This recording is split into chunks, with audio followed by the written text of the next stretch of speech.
I watched my groom die the moment he lifted my veil. His eyes found something beneath that ancient lace that turned his mockery into a scream, and before the congregation could draw breath, Lord Edmund Blackwood crumpled at my feet like a marionette whose strings had been severed by God himself. They say a bride remembers every detail of her wedding day. I remember the weight of the veil more than anything else. It pressed against my face like a second skin, heavy with the scent of dried roses and something older, something that whispered of candlelit rooms and women who had worn it before me, women whose names I did not know but whose presence I felt in every thread. The Blackwood veil had been in the family for 7 generations, passed from bride to bride in a tradition that Edmund had dismissed as provincial nonsense. He had laughed when his mother presented it to me 3 days before the ceremony, his lips curling with that particular cruelty he reserved for anything he could not control. "You will wear it," his mother had said, and there was no room for discussion in her voice. Lady Isolde Blackwood was not a woman who made requests. She was a woman who issued commands wrapped in silk, and one learned quickly to obey or suffer the quiet, devastating consequences of her displeasure. I had learned this lesson well in the 6 months of my engagement, watching her manage her household, her servants, her son, with the precision of a general commanding troops into battle. I was not meant to be here. That is the truth I carried with me down the aisle, hidden beneath the veil, like a shameful secret. Cecilia Hartwell, daughter of a disgraced solicitor, a girl whose family name had become synonymous with scandal after my father's fraudulent dealings came to light and destroyed us all. My mother died of the shame, they whispered. My brother fled to America, and I was left alone in a cramped boarding house in Cheapside, watching my future shrink to the size of a governess advertisement in the morning paper. Then Edmund found me. I still do not know how he learned of my circumstances, or why he chose me from among all the desperate gentlewomen in London. He appeared at my door one gray November afternoon, tall and dark and impossibly handsome, with eyes the color of a winter sky before snow. He did not smile when he looked at me. He assessed me the way one might assess a horse before purchase, checking for flaws, for weaknesses, for anything that might diminish my value. "You will do," he said. Those were his first words to me. Not a greeting, not an introduction, simply, "You will do." I should have refused him. I should have slammed the door in his aristocratic face and accepted my fate among the governesses and companions of the world. But I was hungry, and I was cold, and I was so terribly, terribly alone. When he explained his proposition, I listened. He needed a wife to secure his inheritance.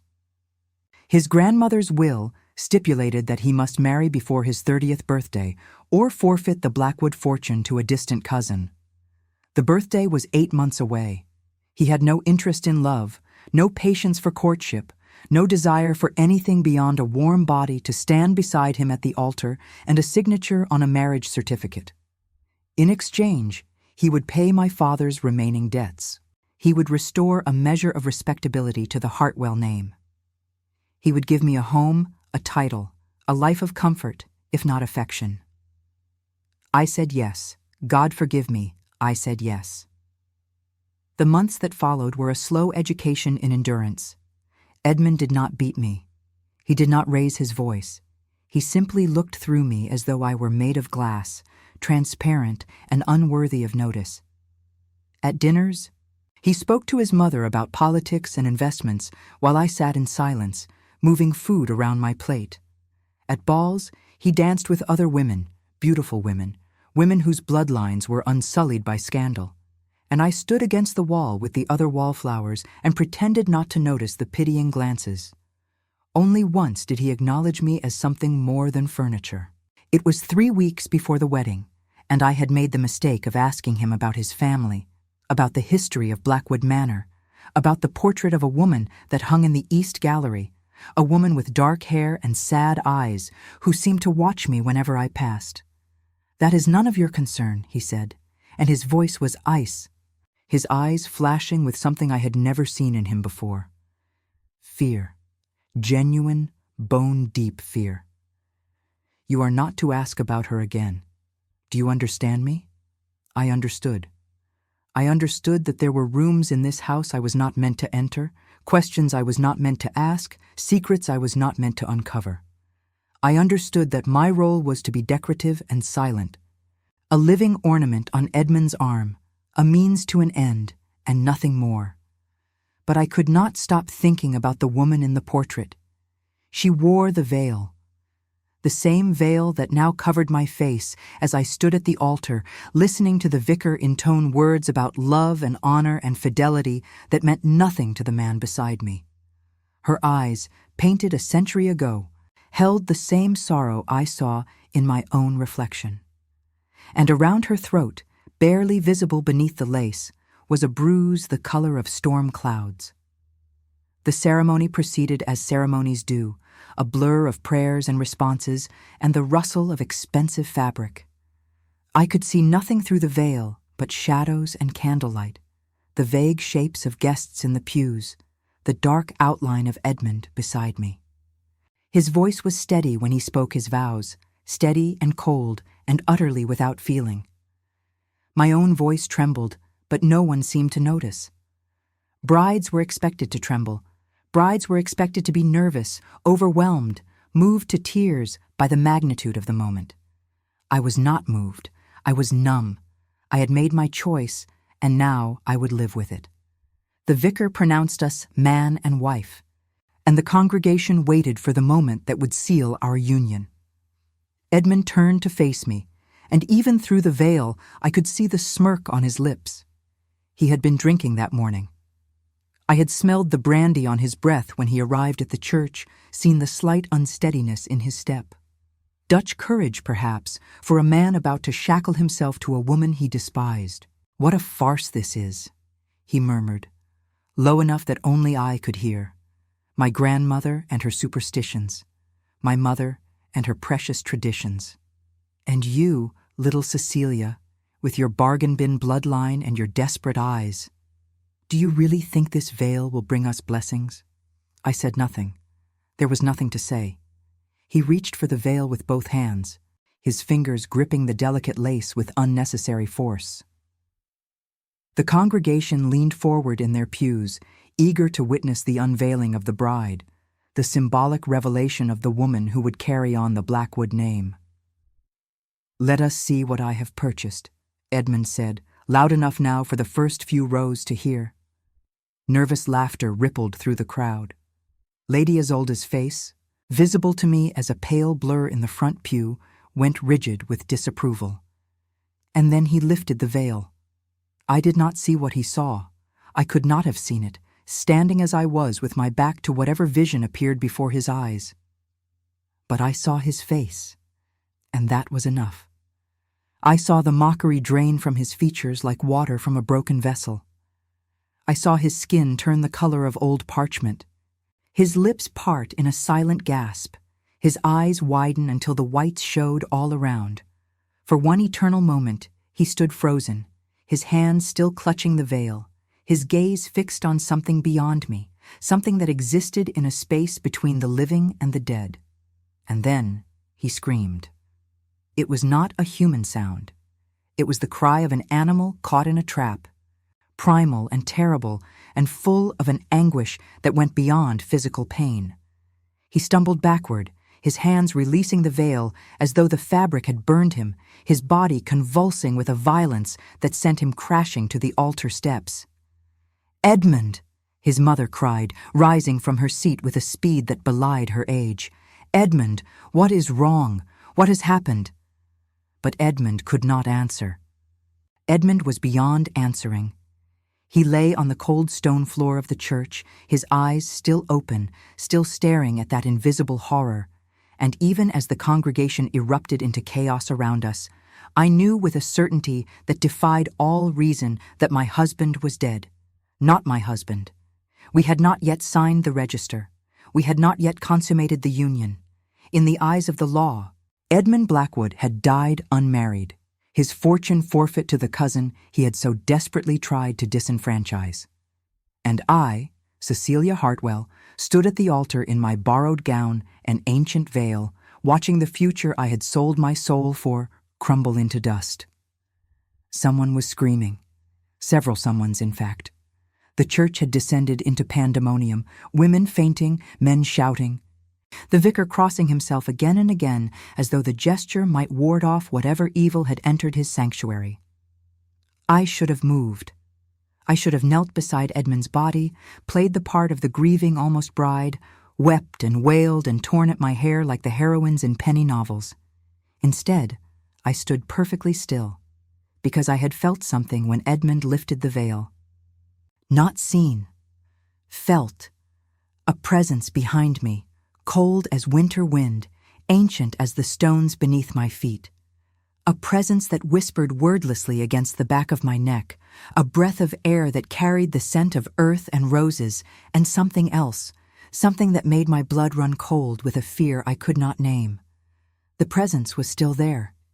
Even now, with Edmund's body cooling on the floor and the congregation fleeing in terror, and Lady Isolde kneeling beside her son with a grief that seemed too practiced to be genuine, the presence remained.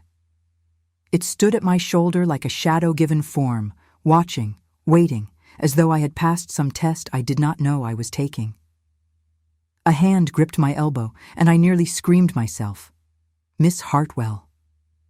The voice was low, calm, utterly out of place amid the chaos. You need to come with me. Now. I turned to find a man I did not recognize. He was tall, with dark hair touched with gray at the temples, and eyes of an unusual amber that seemed to catch the candlelight and hold it. His face was angular, almost severe, with a nose that had clearly been broken at some point and a mouth set in a grim line. He wore the plain, dark clothing of a professional man, a solicitor perhaps, or a doctor, though something in his bearing suggested neither. "Who are you?" I managed to ask, my voice sounding strange and distant to my own ears. "Julian Mercer," he said, and his grip on my elbow tightened. "I work for the Metropolitan Police, and unless I am very much mistaken, you are about to become the most suspected woman in London." I did not understand his words, not fully, not in that moment of shock and disorientation. But I understood the urgency in his voice, the warning in his amber eyes. I understood that whatever had happened at the altar, whatever Edmund had seen beneath my veil, the consequences were only beginning to unfold. The presence at my shoulder shifted, and I could have sworn I heard a whisper, soft as silk, cold as the grave. "This is only the beginning, Cecilia. There is so much more to come." I let the stranger lead me away from the altar, away from Edmund's body, away from the ruin of everything I had tried to build. Behind me, Lady Isolde's voice rose in a keen of grief that echoed off the vaulted ceiling. But even her sorrow could not drown out the whisper that followed me into the winter afternoon, a whisper that promised answers I was not sure I wanted to hear. The church doors closed behind us, and the cold December air hit my face like a slap. Mr. Mercer's carriage waited at the curb, black and unremarkable, drawn by a single horse whose breath formed clouds in the frozen air. "Get in," he said, and there was no room for argument in his voice. We do not have much time before the hysteria settles and someone thinks to ask where the bride has gone. I climbed into the carriage on legs that felt like they belonged to someone else, my wedding gown pooling around me in a mockery of elegance. Mr. Mercer followed, settling onto the seat across from me with the economical movements of a man accustomed to small spaces and urgent circumstances. The carriage lurched into motion, and I watched through the window as the church receded into the distance, its spire piercing the gray London sky like an accusation. "Tell me," Mr. Mercer said, his amber eyes fixed on my face with an intensity that made me want to look away. "What exactly did you see when your groom lifted that veil?" "Nothing," I whispered, and it was the truth. I saw nothing at all. But he saw something, did he not? Something that frightened him so badly his heart simply stopped. Something that no physician will be able to explain, no matter how many autopsies they perform. I met his gaze, and for the first time since Edmund's scream had shattered the silence of the church, I felt something other than numbness. I felt fear, yes, but also curiosity, a terrible need to understand what had happened and why. "You believe me," I said. It was not a question. Mr. Mercer's lips twitched in something that was not quite a smile. "I believe, Miss Hartwell, that something very strange occurred in that church today, and I believe that you, whether you know it or not, are at the very center of it." The carriage rattled through the streets of London, carrying me away from one life and into another.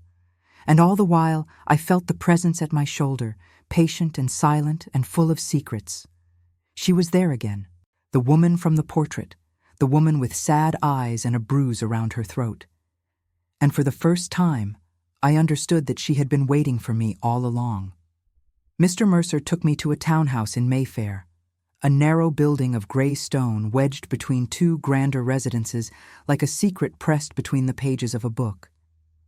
He did not explain why we were there, and I did not ask.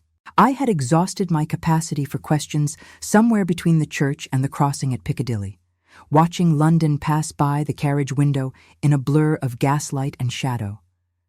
The house belonged to a woman named Mrs. Helena Crane, a widow of perhaps 50 years with silver hair and eyes that seemed to see things others could not. She greeted us at the door herself, dismissing the maid with a wave of her hand, and led us into a parlor that smelled of incense and old books. "You poor child," she said, taking my hands in hers with a gentleness that nearly undid me. "You have been touched by something ancient today. I can feel it clinging to you like perfume." I did not know what to say, so I said nothing. "Mrs." Crane settled me onto a velvet settee and wrapped a blanket around my shoulders, though I had not realized I was shivering. She pressed a cup of tea into my hands, heavily sweetened with honey, and sat across from me while Mr. Mercer stood by the window, his amber eyes watchful. "Tell me everything," Mrs. Crane said, "from the beginning." And so I told her. I told her about my father's disgrace and my mother's death, and the slow, grinding poverty that had worn me down to nothing. I told her about Edmund's proposal and my acceptance, about the coldness of our engagement and the cruelty he had shown me in small, cutting ways.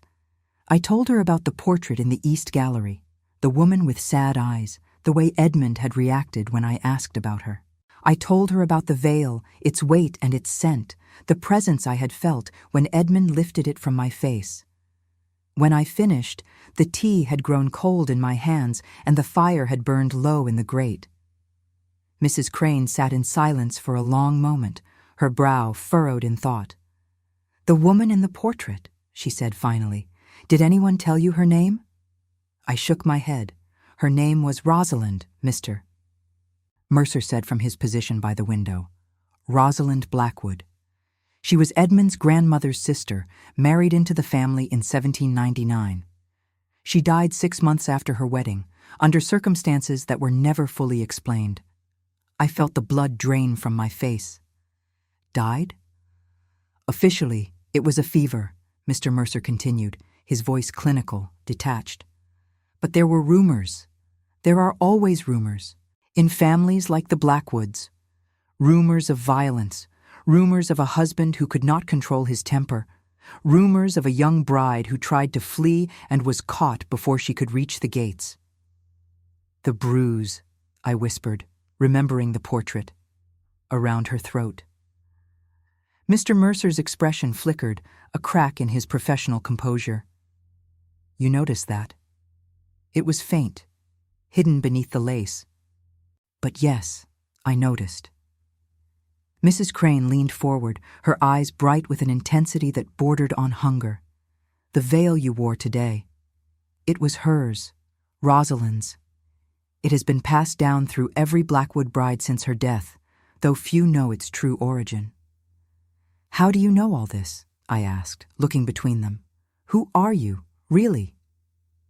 Mrs. Crane exchanged a glance with Mr. Mercer, some unspoken communication passing between them. Then she sighed and folded her hands in her lap. "I am a spiritualist, Miss Hartwell. I communicate with the dead, or at least I try to.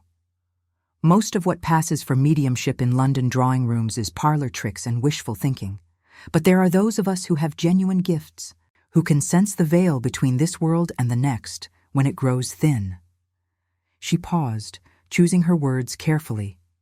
Mr. Mercer came to me 3 years ago, investigating a case that defied rational explanation. Since then, we have worked together on matters that fall outside the purview of ordinary police work. I turned to Mr. Mercer, trying to reconcile this information with the skeptical, analytical man I had observed. "You believe in ghosts?" His jaw tightened. "I believe in evidence. I believe in what I can see and touch and prove. But I have also learned, Miss Hartwell, that there are things in this world that cannot be explained by science alone, things that defy logic, things that make a mockery of everything I thought I knew." He crossed the room and knelt before me, bringing his eyes level with mine. Something killed Edmund Blackwood today. Something stopped his heart between one breath and the next, leaving no mark on his body, no trace of poison, no sign of any natural cause. The physicians will call it apoplexy or sudden heart failure, and the coroner will sign a certificate that explains nothing. But you and I both know the truth. What truth? My voice came out as a whisper. That Edmund saw something when he lifted that veil, something that terrified him so completely his body simply could not survive the shock. He reached out and took my hand, his fingers warm against my cold skin. "I need to know what that something was, Miss Hartwell, and I suspect you are the only one who can help me find out." I stared at him, at this strange man who spoke of ghosts and evidence in the same breath, who looked at me not with suspicion but with something that almost resembled faith. I should have been afraid. I should have demanded that he take me back to the church, back to the wreckage of my wedding, back to whatever consequences awaited me there. Instead, I felt something stir in my chest, a warmth I had not experienced in longer than I could remember. Someone was asking for my help. Someone believed I had something to offer beyond my bloodline and my desperation. "I will tell you everything I know," I said. "But first, I need you to tell me about Rosalind. I need to understand what happened to her and why her portrait still hangs in Blackwood Manor when everyone seems so determined to forget she ever existed." Mr. Mercer released my hand and rose to his feet, and I found myself missing the warmth of his touch more than I should have. "What I know is limited," he admitted. "The Blackwood family has guarded its secrets well. But Mrs. Crane has been researching them for years, ever since she first sensed something wrong at the manor." "It was a séance," Mrs. Crane explained. "Lady Isolde invited me to Blackwood Manor 5 years ago, hoping I could contact her late husband. The séance was uneventful, but while I was there, I felt a presence unlike anything I had ever encountered. A spirit trapped between worlds, full of rage and sorrow and an overwhelming desire for justice." "Rosalind," I breathed. "I believe so." Mrs. Crane's voice softened. "I tried to communicate with her, but she was too fragmented, too lost in her own pain. All I could sense was betrayal. Betrayal and a desperate need to be heard, to have her story told." "Her story," I repeated slowly, a terrible suspicion forming in my mind. "Her story of what, exactly?" Mrs. Crane and Mr. Mercer exchanged another glance, and this time I saw fear in their eyes. "We do not know," Mrs. Crane said, "but we have theories. The Blackwood fortune did not always belong to the main branch of the family. Before Rosalind's marriage, it belonged to her line. When she died without children, the inheritance passed to her husband, who was Edmund's great-great-grandfather." "You think she was murdered," I said, and the words tasted like ash on my tongue. "Murdered for her money." "I think something terrible happened in that house," Mrs. Crane replied. "Something that has never been put to rest.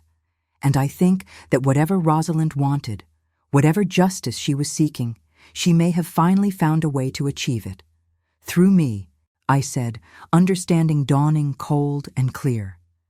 She used me. The veil, the wedding, Edmund's cruelty. She used all of it to bring him to that altar and show him something that would stop his heart.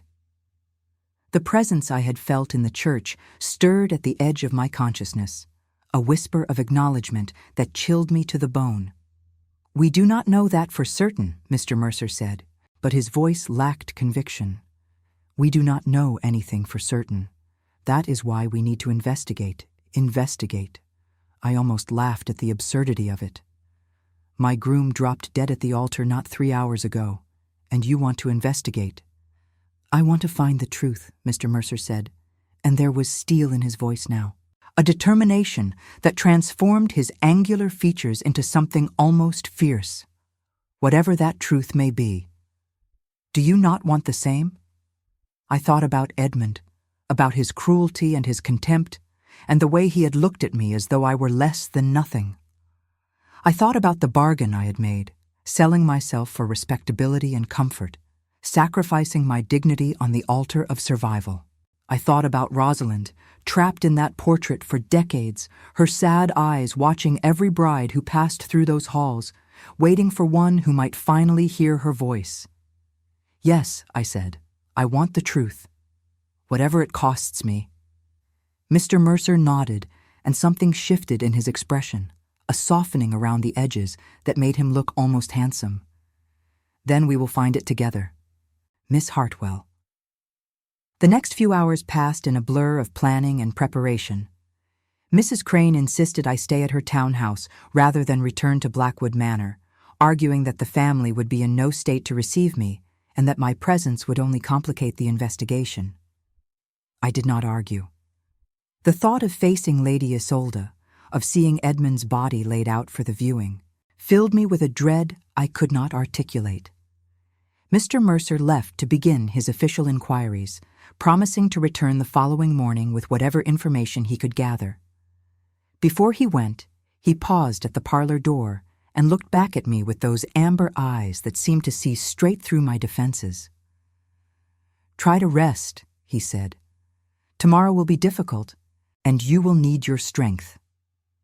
"Mr. Mercer," I called, and he stopped, waiting. "Thank you. For believing me. For not assuming I had somehow caused Edmund's death." His lips curved in that not-quite smile I was beginning to recognize.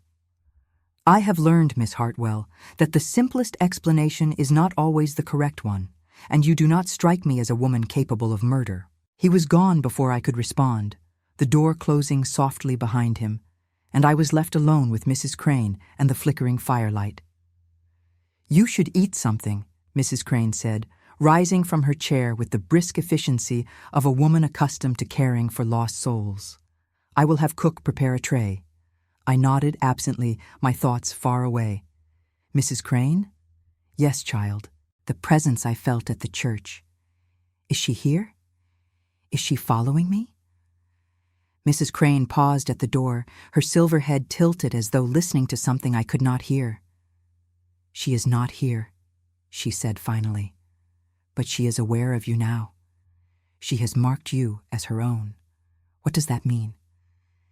"It means," Mrs. Crane said, her voice heavy with an emotion I could not name, "that until this matter is resolved, she will not let you go. You are bound together now, you and Rosalind. 2 women betrayed by the same family, separated by 3/4 of a century, but united by a common pain." She left the room, and I sat in silence, watching the flames dance in the grate. Bound together. The words echoed in my mind like a prophecy.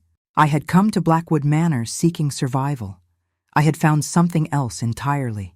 I had found a ghost who needed me to tell her story.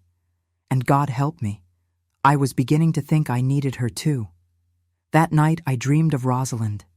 She stood in a room I did not recognize, a bedchamber with heavy velvet curtains and a canopy bed draped in crimson. She wore a white nightgown stained with something dark, and her hands were pressed against her throat as though trying to hold together something that had already been broken.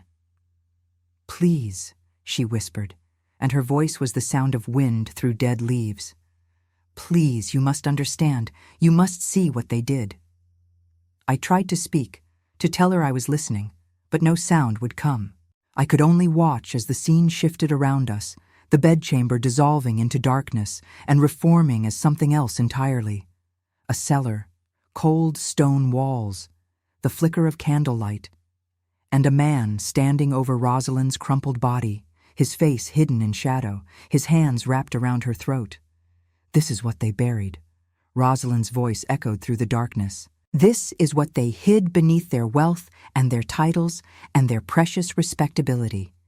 This is the truth of the Blackwood fortune." The man turned, and for one terrible moment I thought I would see his face. But before the candlelight could reveal him, the dream shattered, and I woke gasping in the unfamiliar bed of Mrs. Crane's guest room, my heart pounding against my ribs like a caged bird trying to escape. The room was cold, so cold that I could see my breath forming clouds in the darkness. And at the foot of my bed, barely visible in the gray light of pre-dawn, stood the outline of a woman. I did not scream. I do not know why. Perhaps I was too frightened, or perhaps some part of me had been expecting this since the moment Edmund fell at my feet. I simply stared at the apparition, at the woman who had been haunting me since I first set foot in Blackwood Manor, and waited for her to speak. She did not speak. She simply looked at me with those sad, sad eyes and raised one translucent hand to point at something I could not see. Then she was gone. I lay in the darkness for a long time after that, listening to the silence of the house and the distant rumble of carriages on the street below.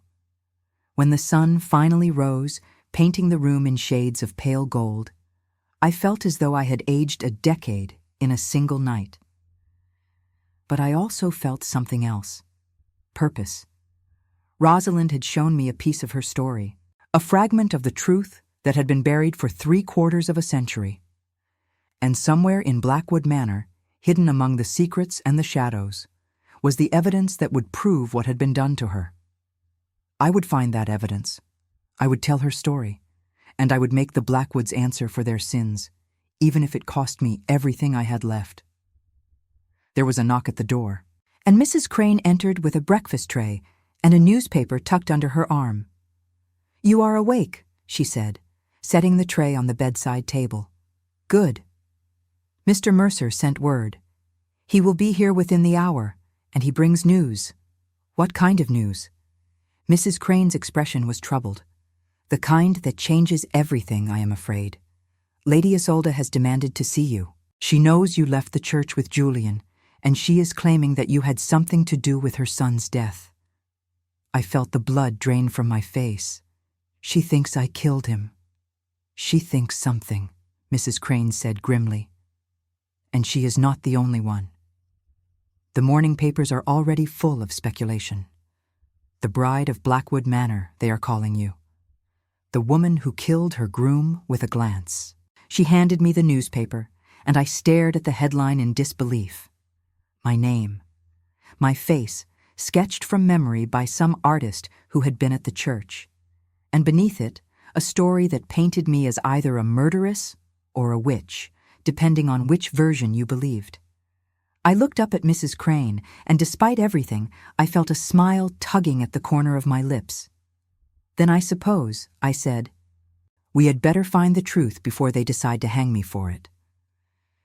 Mr. Mercer arrived precisely at 9, looking as though he had not slept at all. There were shadows beneath his amber eyes and a tension in his jaw that had not been there the day before. He accepted a cup of tea from Mrs. Crane but did not drink it, setting it aside to cool while he paced before the fireplace like a caged animal. "The coroner has ruled it natural causes," he said without preamble. "Sudden cardiac arrest brought on by extreme emotional distress.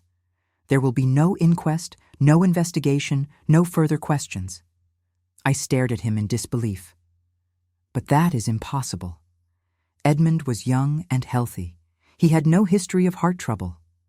"I know." Mr. Mercer's voice was bitter. I argued. I presented my concerns. I was told, in terms that left no room for misunderstanding, that the Blackwood family has powerful friends, and that those friends do not appreciate Scotland Yard interfering in their affairs. They are covering it up, Mrs. Crane said quietly, just as they covered up Rosalind's death. It would seem so.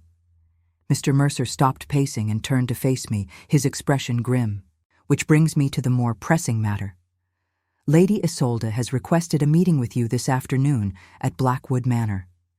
She claims she wishes to discuss the disposition of your belongings and the annulment of your engagement, but I suspect her true motives are less charitable. She wants to determine what I know, I said, and whether I pose a threat. Precisely. I rose from my chair and crossed to the window, looking out at the grey London morning. The street below was quiet, respectable, utterly unremarkable. It seemed impossible that ghosts and murder and generations of buried secrets could exist in a world that looked so ordinary. I will meet with her, I said. Miss Hartwell. Mr. Mercer's voice carried a warning. Lady Isolde is not a woman to be underestimated. If she believes you had anything to do with Edmund's death, if she suspects you know something about the family's secrets, she will not hesitate to destroy you. I turned to face him, and I saw something flicker in his eyes.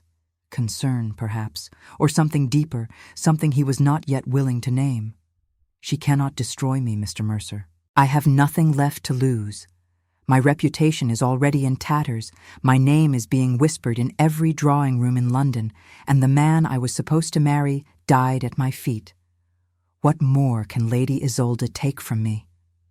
Your life, Mrs. Crane said softly. If she believes you are a threat, she may decide that the simplest solution is to ensure you can never speak at all. The words hung in the air between us, heavy with implication. Then I will have to be careful, I said, and I will have to find the evidence before she realizes what I am looking for. Evidence of what, exactly? Mr. Mercer asked. Evidence of what happened to Rosalind. Evidence of the crime that has been hidden for 70 years. I looked at him steadily, willing him to understand. You said yourself that the Blackwood fortune originally belonged to Rosalind's line. If she was murdered, if her death was not the fever they claimed, but something far more sinister, then there may be proof somewhere in that house. Documents, letters, a diary perhaps. Something that would expose the truth and finally give Rosalind the justice she has been seeking. Mr. Mercer studied me for a long moment, and I could see the conflict in his eyes. The rational part of him, the investigator, the man who believed in evidence and logic, warred with the part that had seen too much to deny the supernatural entirely. I cannot officially sanction this, he said finally. I cannot be seen investigating a case that has been officially closed, but I can accompany you to Blackwood Manor as your legal advisor. I can ensure that Lady Isolde does not attempt anything untoward, and if, in the course of retrieving your belongings, you happen to discover something of interest, I would be very eager to hear about it. I felt a smile curve my lips, the first genuine smile I had experienced in months. You are a very unusual policeman, Mr. Mercer. I prefer to think of myself as a practical one, he replied, and for the first time I saw humor in his eyes. Now, let us prepare. We have a dragon to face. The carriage ride to Blackwood Manor took the better part of an hour, passing through the crowded streets of London before giving way to the quieter lanes of the countryside. The manor itself sat at the end of a long tree-lined drive, its grey stone facade rising against the winter sky like a fortress. I had thought it beautiful once, in a cold, austere way. Now, knowing what I knew, it seemed only menacing. Mr. Mercer helped me down from the carriage, his hand lingering on mine a moment longer than strictly necessary. I felt the warmth of his touch through my gloves and tried to ignore the way my heart quickened in response. This was not the time for such feelings. This was the time for answers. Lady Isolde received us in the formal drawing room, a vast space of velvet and mahogany that smelled of beeswax and old money. She sat in a high-backed chair near the fire, dressed in full mourning, her face a mask of cold composure. Behind her stood a man I did not recognize, tall and thin. with the pinched features of a solicitor and the eyes of a snake. "Miss Hartwell," Lady Isolde said, and her voice was ice. "How good of you to come." I curtsied, maintaining the pretense of respect. "Lady Isolde, I am so sorry for your loss." "Are you?" Her dark eyes bored into mine. "I wonder. My son died at your feet, Miss Hartwell. He died the moment he lifted your veil, and yet here you stand, unmarked, untroubled, wearing an expression that looks remarkably like curiosity rather than grief." I felt Mr. Mercer tense beside me, ready to intervene, but I raised a hand to stop him. "I am grieving, Lady Isolde," I said quietly. "Perhaps not in the way you expect, but I am grieving all the same. I am grieving for the future I was promised and the life I was meant to lead. I am grieving for a man I barely knew, but had hoped to understand. And I am grieving for the questions that will now never be answered." Lady Isolde's eyes narrowed. Questions? About Edmund, about this family, about the secrets that seemed to permeate every stone of this house. I met her gaze unflinchingly. "Edmund died because he saw something when he lifted my veil, something that frightened him so badly his heart gave out. Do you not want to know what that something was?" The silence that followed my words was absolute. The fire crackled in the grate, and somewhere in the house a clock chimed the hour. Lady Isolde's composure cracked just for an instant, and I saw something in her eyes that looked almost like fear. "I do not know what you are implying," she said, but her voice had lost some of its steel.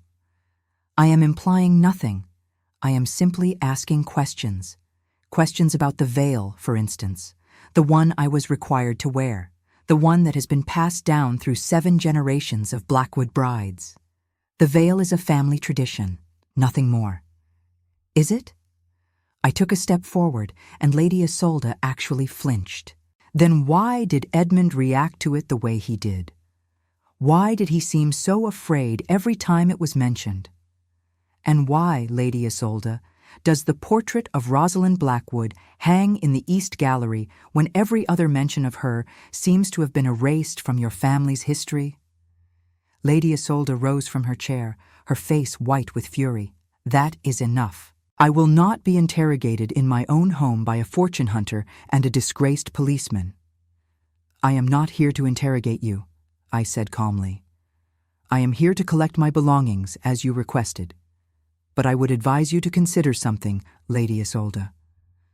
Whatever secret your family has been keeping, whatever sin has been buried beneath your wealth and your titles, it will not stay buried forever.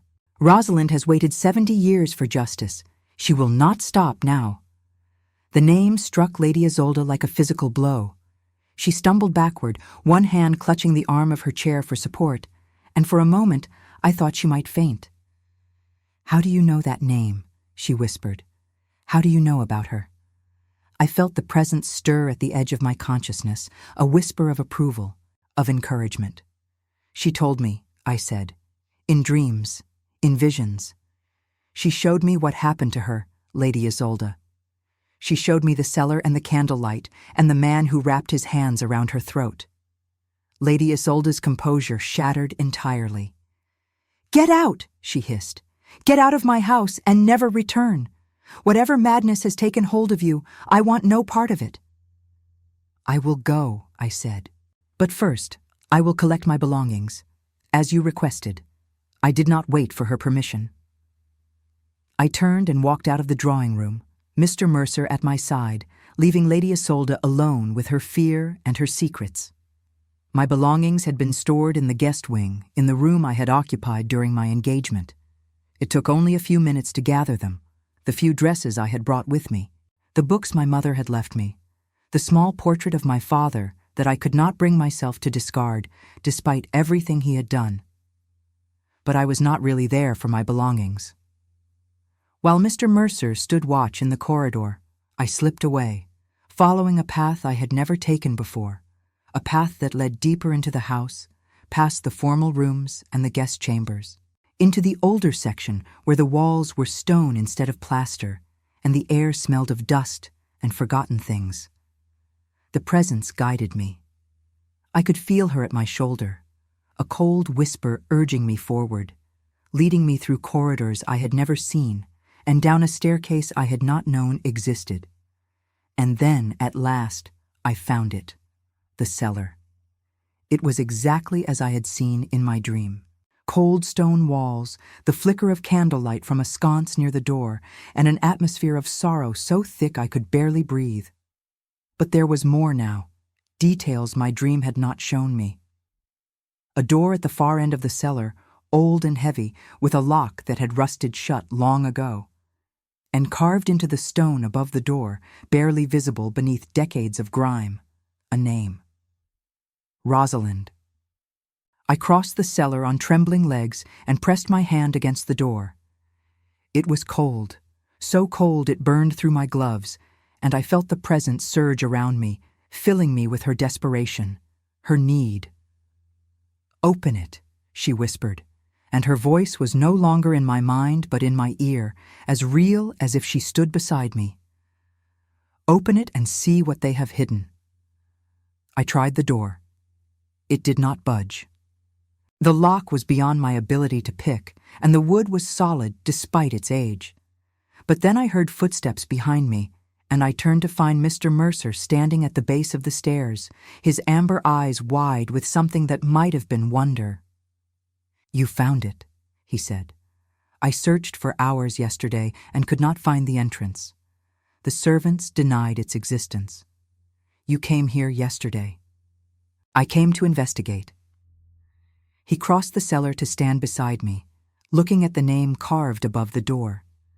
I suspected the family was hiding something. I did not expect it to be quite so literal. "Can you open it?" He studied the lock for a moment, then reached into his coat and produced a small leather case. Inside were tools I did not recognize, slender metal instruments that looked like the implements of a surgeon or a thief. "I have picked more difficult locks," he said, and set to work. It took him less than a minute. When the lock clicked open, I felt the presence flare with something that might have been triumph. The door swung inward, revealing a small chamber beyond.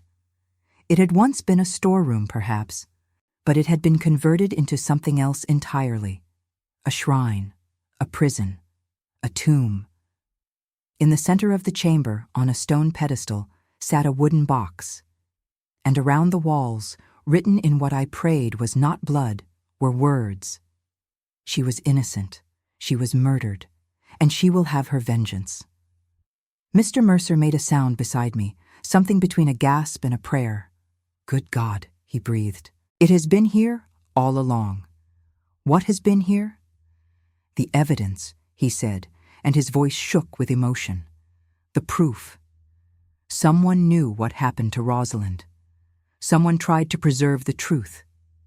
He crossed to the pedestal and lifted the lid of the box.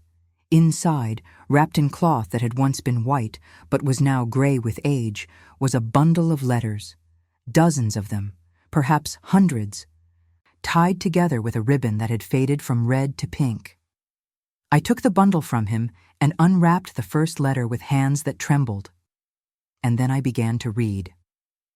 The letters were written by Rosalind herself, in a neat, elegant hand that spoke of education and refinement. They were addressed to her sister, a woman named Catherine, who had married into another family and moved to the north. They told the story of Rosalind's marriage, her hopes and her fears, her growing realization that the man she had married was not the gentleman he had pretended to be. They told the story of her death. "He comes to my room at night," one letter read. "He accuses me of things I have not done, of betrayals I have not committed. He says I am conspiring against him, that I am trying to steal his fortune, that I do not love him as a wife should. I have tried to reason with him, to show him that his fears are unfounded, but he will not listen. I am afraid, Catherine. I am so terribly afraid." The final letter was unfinished. It broke off mid-sentence, the pen having scratched across the paper as though its author had been interrupted. "If you receive this, know that those were Rosalind's last words. I will never know what she meant to say, but I knew what had happened to her, And now, at last, I had the proof. Mr. Mercer took the letters from my hands, his face pale in the candle light. "This changes everything," he said. "This is evidence of murder. Evidence that has been hidden for 70 years. Hidden by whom?" He looked at me, and I saw the answer in his eyes before he spoke. "By someone who wanted the truth to be found," he said. "Eventually. Someone who could not speak openly but who refused to let Rosalind be forgotten." He turned the bundle over in his hands, examining the ribbon, the cloth, the box itself. These letters were not simply thrown in a storeroom and abandoned. They were preserved, protected, left here for someone to find, for me to find. Perhaps. Or perhaps for anyone brave enough to look. I thought of Lady Isolde, of her fear when I mentioned Rosalind's name. Did she know about this chamber? Did she know what it contained? "I do not know," Mr. Mercer admitted, "but I intend to find out." We took the letters and left the cellar, climbing back through the forgotten corridors to the guest wing where my belongings waited. Mr. Mercer tucked the bundle inside his coat, hiding the evidence of a 70-year-old crime next to his heart. At the front door, Lady Isolde's solicitor waited to see us out. He did not speak, did not ask what had taken us so long, did not seem to notice the bulge in Mr. Mercer's coat. Perhaps he did not want to know. The carriage carried us away from Blackwood Manor, and I watched the gray stone facade recede into the distance until it disappeared behind the trees. "What happens now?" I asked. "Now," Mr. Mercer said, "we read the letters, all of them, and then we decide what to do with what we learn." He reached across the carriage and took my hand, and I did not pull away. "You were remarkable in there," he said quietly. "The way you faced Lady Isolde, the way you refused to be intimidated." "I was terrified," I admitted. "That is what courage is," he said, "being terrified and doing the thing anyway." I looked at him, at this strange, skeptical, unexpectedly gentle man who had appeared in my life like an answer to a prayer I had not known I was making, and I felt something shift between us, a barrier falling, a door opening.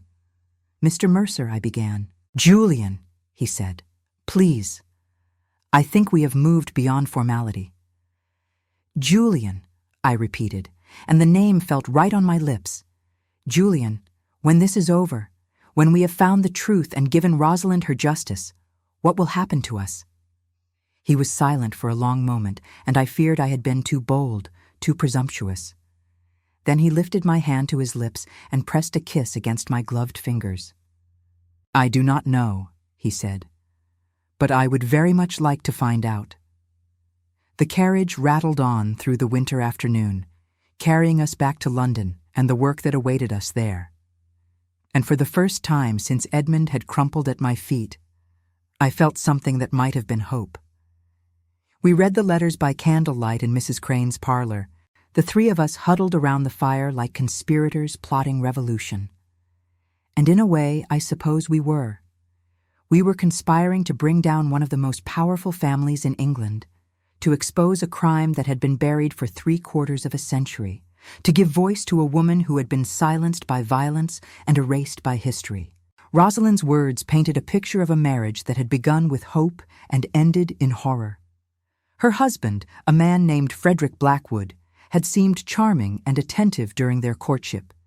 He had showered her with gifts, written her poetry, promised her a life of comfort and happiness. But the mask had slipped within weeks of the wedding. He watches me constantly. Rosalind had written in one letter. He questions every word I speak, every glance I give, every moment I spend outside his presence. He is convinced that I am plotting against him, that I am carrying on affairs with his friends, that I married him only for his money. Nothing I say can reassure him. Nothing I do can ease his suspicions. The letters grew darker as the months passed. Frederick's accusations became physical violence. He struck her. He locked her in her room for days at a time. He dismissed the servants she had grown close to, isolating her from anyone who might help. And then, in the final letters, Rosalind had discovered something that sealed her fate. I found the documents, Catherine. The ones he has been hiding in his study. The ones that prove the Blackwood fortune was never rightfully his. It belongs to our family, to our line, held in trust until I came of age. Frederick married me not for love, but for theft. And now that I know the truth, I fear he will do anything to keep me silent. I set the letter down with trembling hands. He killed her for the inheritance. Julian nodded grimly. The Blackwood fortune was substantial even then, enough to kill for, certainly. And if Rosalind had exposed the truth, Frederick would have lost everything. But how did he escape justice? Mrs. Crane asked. Surely there was an investigation. Surely someone questioned her death. The family covered it up, Julian said. They called it fever, paid off the physicians, silenced anyone who might have spoken. And because Rosalind had no close family nearby, because her sister was hundreds of miles away in the north, there was no one to demand answers. Until now, I said. Julian looked at me, and I saw something fierce in his amber eyes. Until now. We worked through the night, cataloging the letters, piecing together the timeline of Rosalind's final months. By dawn, we had assembled a case that would have convinced any jury in England. Frederick Blackwood had murdered his wife to steal her inheritance. He had concealed the crime with the help of his family. And the fortune that had built Blackwood Manor, that had elevated the family to the heights of aristocratic society, was built on blood. But there was one question the letters could not answer. Who had preserved them? Who had hidden them in that cellar chamber, waiting for someone to find them?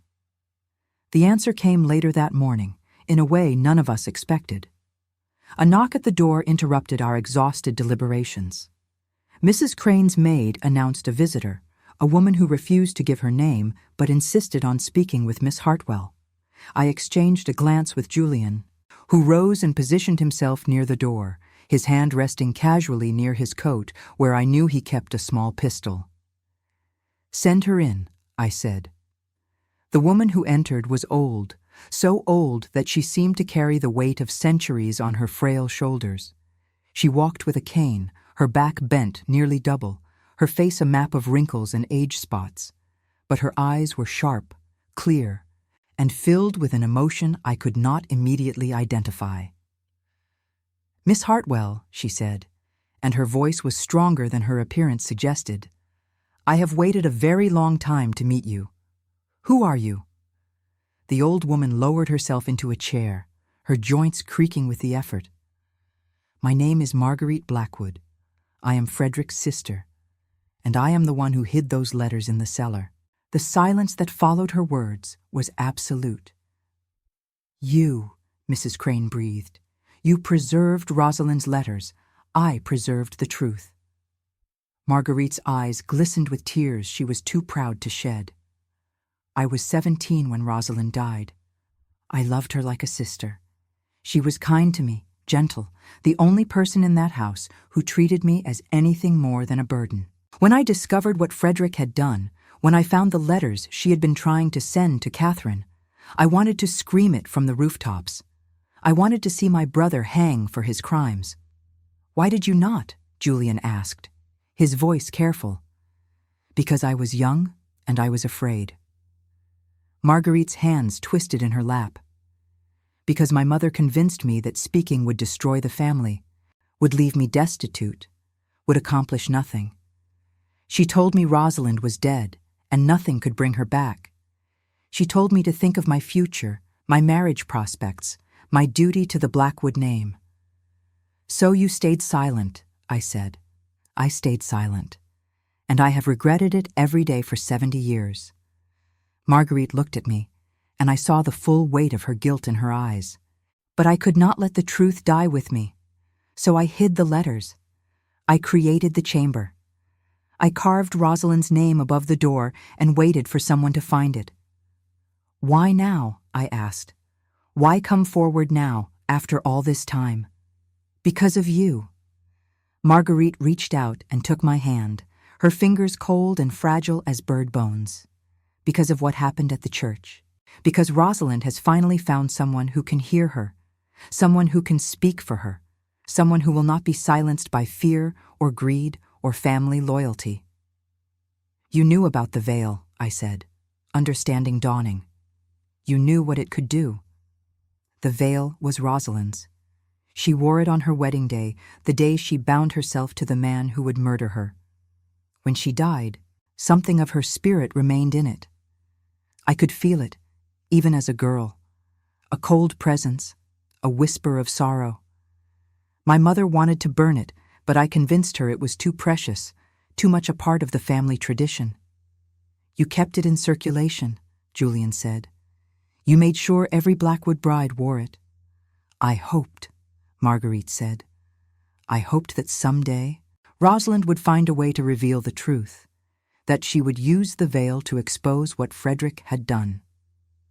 And Edmund? I asked. Did you know what would happen to him? Marguerite's expression hardened.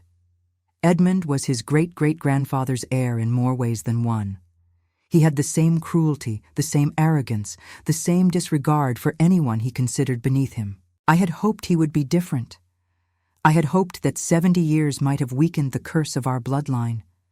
But when I saw how he treated you, when I heard the things he said about the veil, I knew. You knew he would die. I knew Rosalind would show him the truth. I did not know his heart would be too weak to survive it. I released Marguerite's hand and stood, crossing to the window.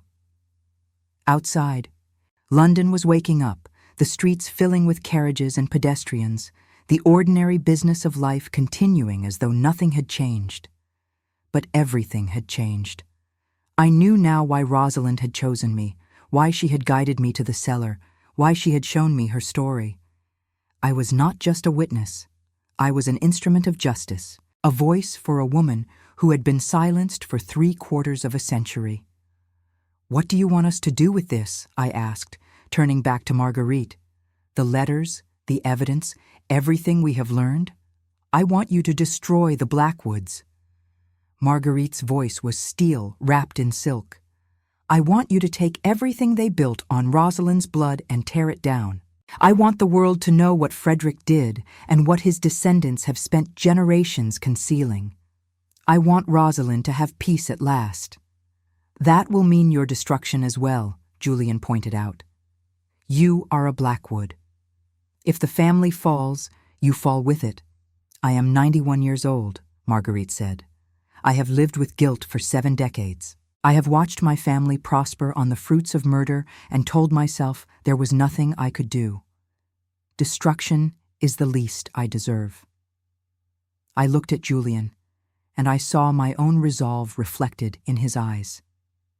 Then we will do what you ask, I said. We will expose the truth and let the world judge the Blackwoods for their crimes.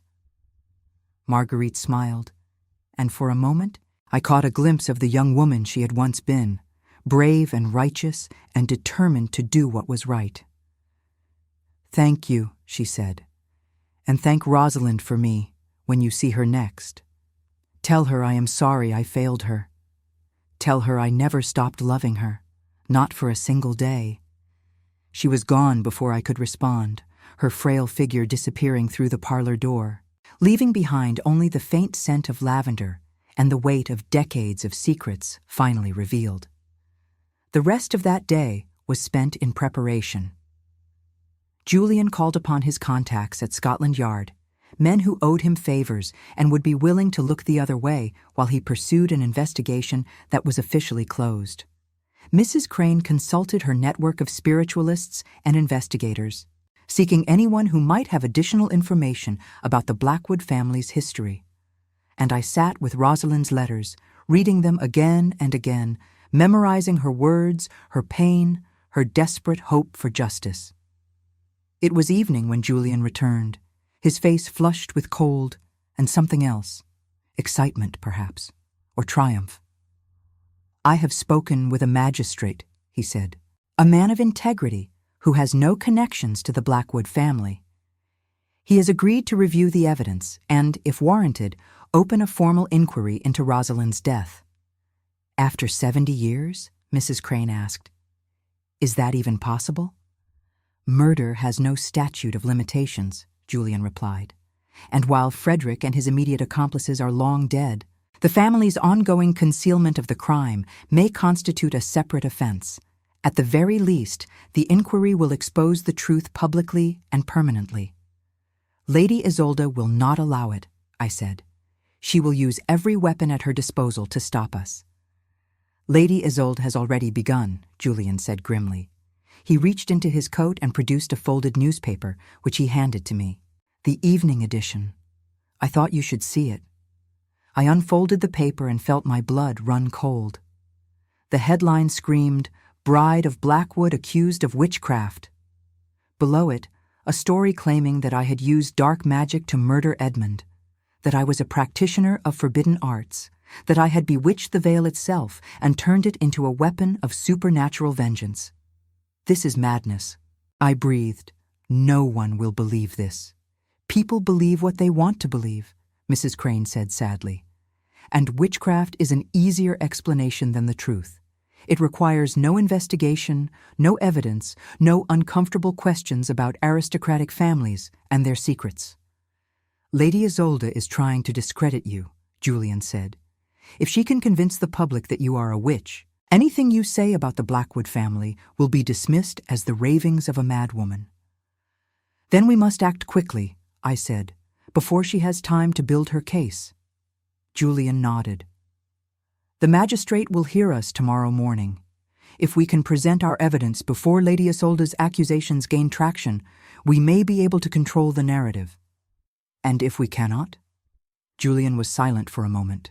Then he crossed the room and took my hands in his amber eyes burning with an intensity that made my heart race. If we cannot, he said, I will not let them take you. Whatever happens, whatever they accuse you of, I will stand beside you. I will protect you with everything I have. Julian. His name was a prayer on my lips. Why? We barely know each other. You owe me nothing. I owe you everything, he said, and his voice was rough with emotion. Before you, I had lost faith. In my work, in justice, in the possibility that the world could ever be made right. You have given me that faith back. You have shown me that there are still people willing to fight for the truth, no matter the cost. He raised my hands to his lips and pressed a kiss against my fingers, just as he had done in the carriage. But this time, he did not stop there. He pulled me closer, his hands sliding up my arms to cup my face, and I saw the question in his eyes. I answered it by closing the distance between us. The kiss was gentle at first, tentative, as though we were both afraid the moment might shatter if we moved too quickly. But then, something ignited between us, a spark that had been building since the first moment he took my arm in that church, and the kiss deepened into something fierce and desperate and full of a longing I had never allowed myself to feel. When we finally broke apart, we were both breathing hard, our foreheads pressed together, our hands intertwined. Whatever happens tomorrow, Julian whispered, know that I am yours, completely and irrevocably yours. I smiled, and for the first time since Edmund's death, the smile came easily. And I am yours, I said, whatever comes. That night, I dreamed of Rosalind again. But this time, she was not alone. She stood in a garden filled with roses, their petals red as blood, their scent sweet and heavy in the warm air. Beside her stood a woman I did not recognize, a woman with silver hair and kind eyes, who held Rosalind's hand with the tenderness of a mother or a sister. Catherine, Rosalind said, and her voice was filled with joy. My sister has come at last. She turned to me, and her sad eyes were sad no longer. They shone with something that looked like peace. You have done what I could not, she said. You have brought the truth into the light. Tomorrow, justice will be served. And then? I asked. What happens when justice is served? Then I will rest, Rosalind said, and you will live the life I was denied. Love the man who loves you. Be happy, Cecilia. Be happy for both of us. She reached out and touched my face, and though her fingers were cold as ice, the gesture was warm with affection. "Thank you," she whispered. "Thank you for hearing me." And then I woke, and the first gray light of dawn was filtering through the curtains, and the most important day of my life was about to begin. The magistrate's chambers were smaller than I had expected, a cramped room in an old building near the Inns of Court, its walls lined with books and its windows looking out onto a gray December morning. Sir Harold Pemberton was a man of perhaps 60, with a face that had seen too much of human cruelty to be surprised by anything and eyes that missed nothing. He listened in silence as Julian presented our case. The letters, Marguerite's testimony, which she had written out in her own trembling hand and signed before a solicitor. The documents we had found in the cellar, the ones that proved the Blackwood fortune had been stolen through murder.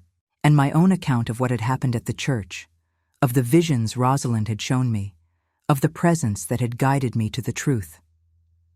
When we finished, Sir Harold sat for a long moment, his fingers steepled beneath his chin. "This is extraordinary," he said at last. "If what you claim is true, it represents one of the most significant cases of concealed murder in English legal history." "It is true," I said. "Every word." Sir Harold studied me with those penetrating eyes. "Miss Hartwell, I have read the accusations against you in the papers. Witchcraft, supernatural murder, the ravings of a woman driven mad by grief." He paused. "Do you understand that by bringing this case forward, you are inviting further scrutiny of your own actions?" "I understand, but I am not afraid of scrutiny. I have nothing to hide." Sir Harold nodded slowly. "Then I will do what you ask. I will open an inquiry into the death of Rosalind Blackwood and the subsequent concealment of evidence by the Blackwood family. I warn you, this will be a public affair. The newspapers will descend like vultures. Your name will be on every lip in London." "Good," I said. "Let them talk. Let them print whatever they like, as long as the truth is finally told." We left the magistrate's chambers with the weight of 70 years beginning to lift from our shoulders. Julian took my hand as we walked through the corridors of the old building, his fingers warm and steady against mine. "You were magnificent," he said. "I have never seen anyone face down a magistrate with such composure." "I learned from watching you," I replied.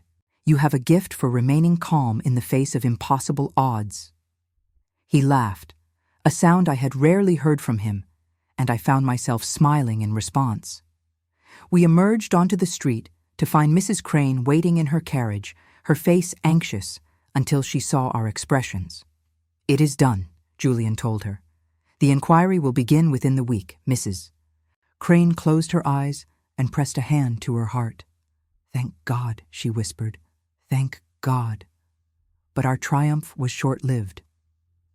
As the carriage carried us back to Mayfair, I noticed a crowd gathered outside Mrs. Crane's townhouse, a mob of perhaps 30 people carrying signs and shouting words I could not quite make out.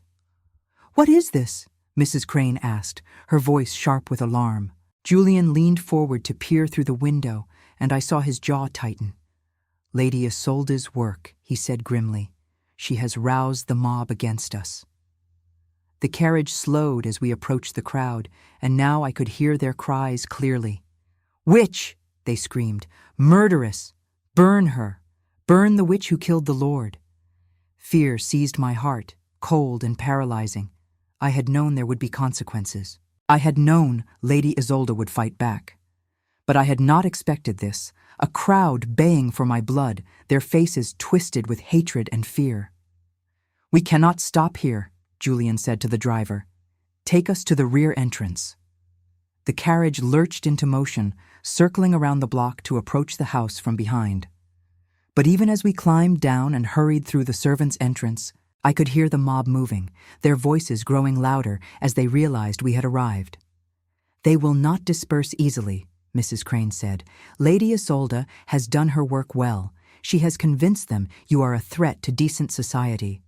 Then we must convince them otherwise," I said. Julian caught my arm.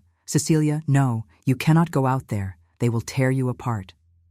I looked at him. At this man who had become my anchor in a storm I had never expected to survive. I saw the fear in his eyes, the desperation, the love he had only just begun to acknowledge. I must, I said gently. If I hide, they will believe I have something to hide. If I run, they will chase me until I can run no longer. The only way to end this is to face them. Then I will face them with you. No. I reached up and touched his face, feeling the rough stubble of his jaw beneath my fingers. This is something I must do alone. Rosalind faced her death alone. The least I can do is face a mob. Before he could argue, I turned and walked toward the front of the house. I heard him call my name, heard Mrs. Crane's cry of alarm, but I did not stop. I could not stop. Something was pulling me forward, a presence at my shoulder, a whisper in my ear. Be brave, Rosalind said. Be brave, and I will be with you. I opened the front door and stepped out onto the steps. The mob fell silent. They stared at me, their signs lowering, their shouts dying in their throats. I stood before them in the plain gray dress I had worn to the magistrate's chambers, my hair pinned simply, my face bare of any cosmetic or adornment. I was not the witch they had expected. I was not the monster Lady Isolde had painted in her accusations.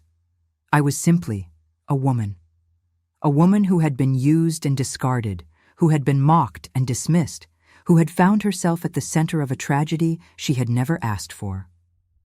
You call me witch, I said, and my voice carried clearly in the cold morning air. You call me murderess. You accuse me of killing Lord Edmund Blackwood with dark magic and supernatural vengeance. A murmur ran through the crowd, uncertain, wavering. I did not kill Edmund Blackwood, I continued. I did not need to.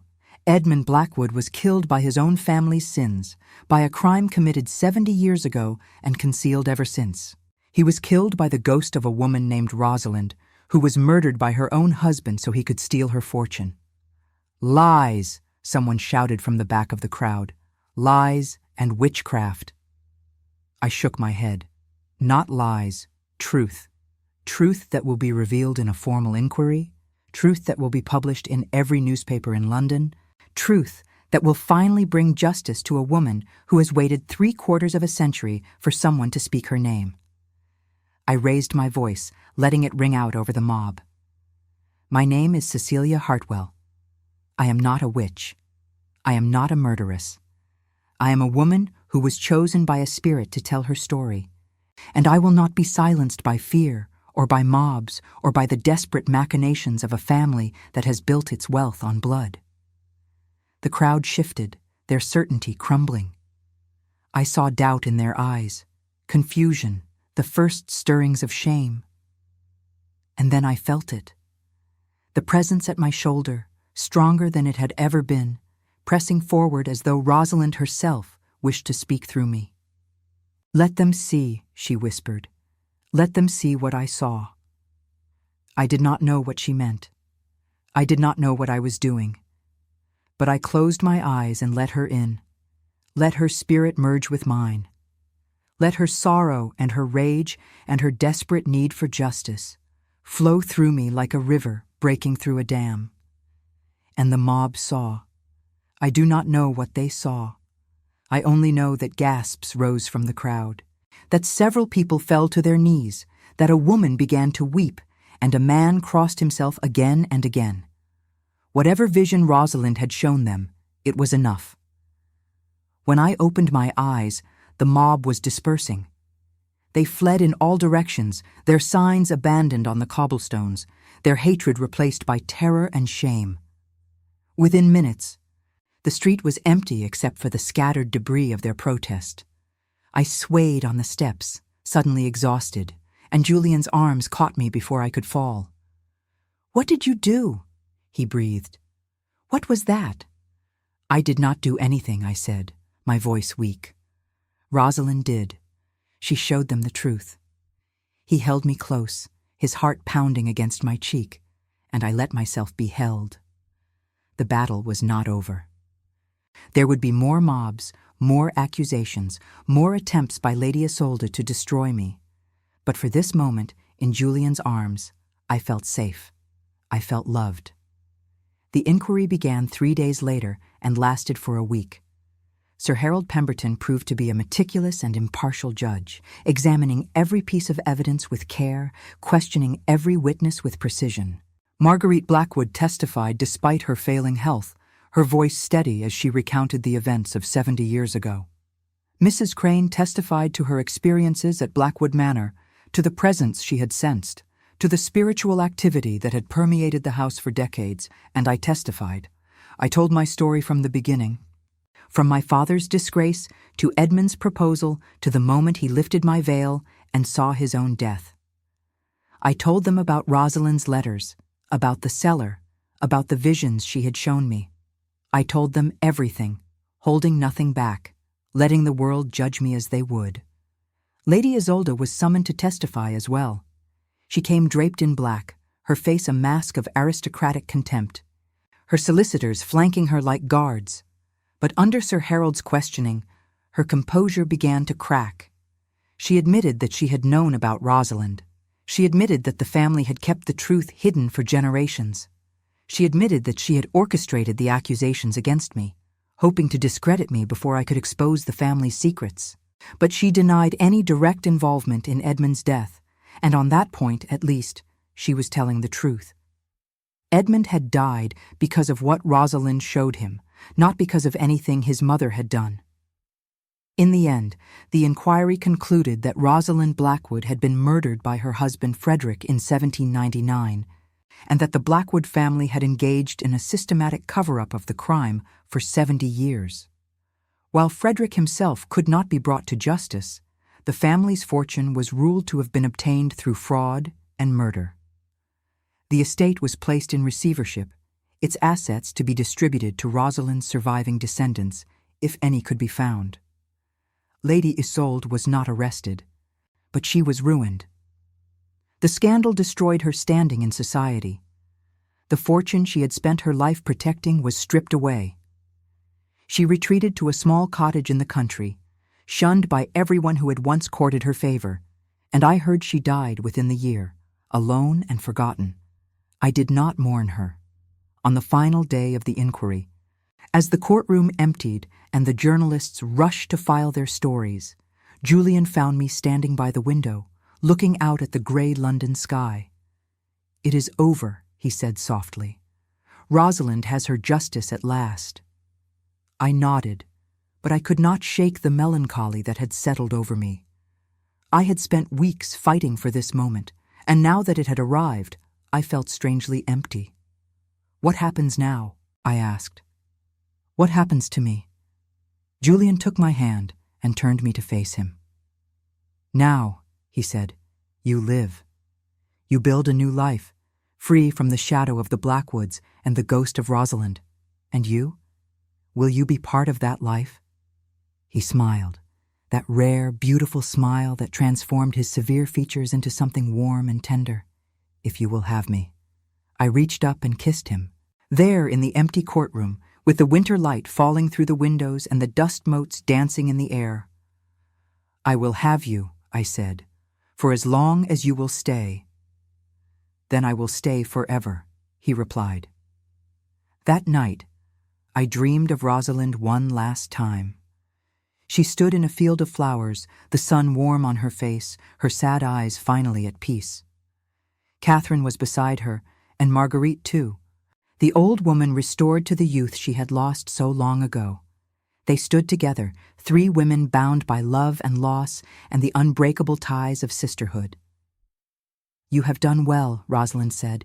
"You have given me what I needed most." "Justice?" I asked. "No." She smiled, and the smile was radiant. "A voice, someone to hear my story and speak it to the world. That is all any of us want in the end. To be heard, to be remembered, to know that our lives mattered." She reached out and touched my cheek, and her touch was warm now, warm as sunlight.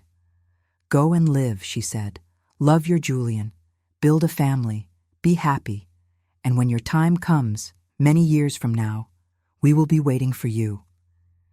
The dream faded, and I woke to find Julian beside me, his arm wrapped around my waist, his breath warm against my neck.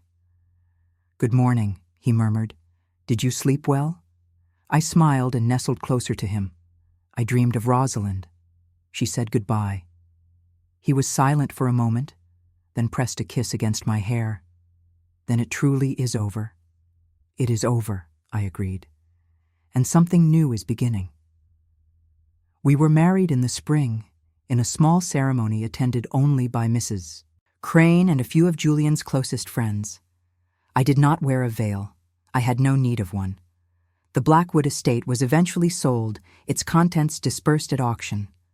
I attended the auction myself, and when Rosalind's portrait came up for sale, I bought it.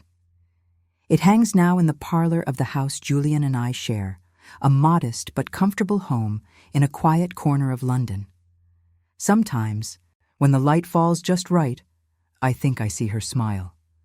Marguerite Blackwood died peacefully in her sleep 3 months after the inquiry ended. She left me a letter, thanking me for doing what she had never had the courage to do, apologizing once more for her decades of silence. I keep the letter in a box beside my bed, along with Rosalind's final letter to her sister and the ribbon that once bound the bundle together. Mrs. Crane continues her work with the spiritualist community, though she tells me she has sensed no supernatural presences since the inquiry ended.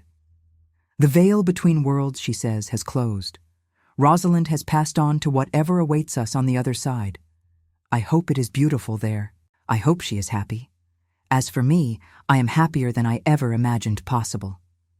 Julian and I have built a life together, a life of love and partnership and shared purpose. He continues his work with Scotland Yard, investigating cases that defy rational explanation. I assist him when I can, lending my own strange gifts to the pursuit of justice. We have a daughter now, born last winter, a beautiful girl with Julian's amber eyes and my dark hair. We named her Rosalind. It seemed only fitting. Sometimes, in the quiet hours of the night, when Julian is sleeping and the baby is peaceful in her cradle, I sit by the window and look out at the London sky.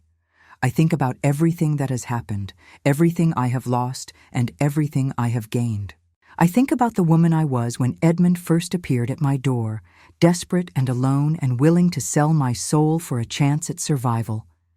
I am not that woman anymore. I am Cecilia Mercer now, wife and mother and survivor of horrors that would have broken a lesser spirit. I have faced ghosts and mobs and the cruelty of aristocratic families. I have told the story of a woman who was silenced for 70 years and watched justice finally be served. And I have found love. Real love.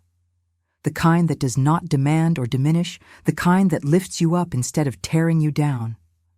The kind I never knew existed until Julian Mercer took my hand in a ruined church and told me I was about to become the most suspected woman in London. He was right about that, at least. But he was also there to catch me when I fell. The morning light is breaking now, painting the sky in shades of rose and gold. Soon, the city will wake, and the day will begin, and life will continue in all its messy, complicated glory. But for now, in this quiet moment, I close my eyes and whisper a prayer of thanks. For Julian, who gave me love. For Rosalind, who gave me purpose.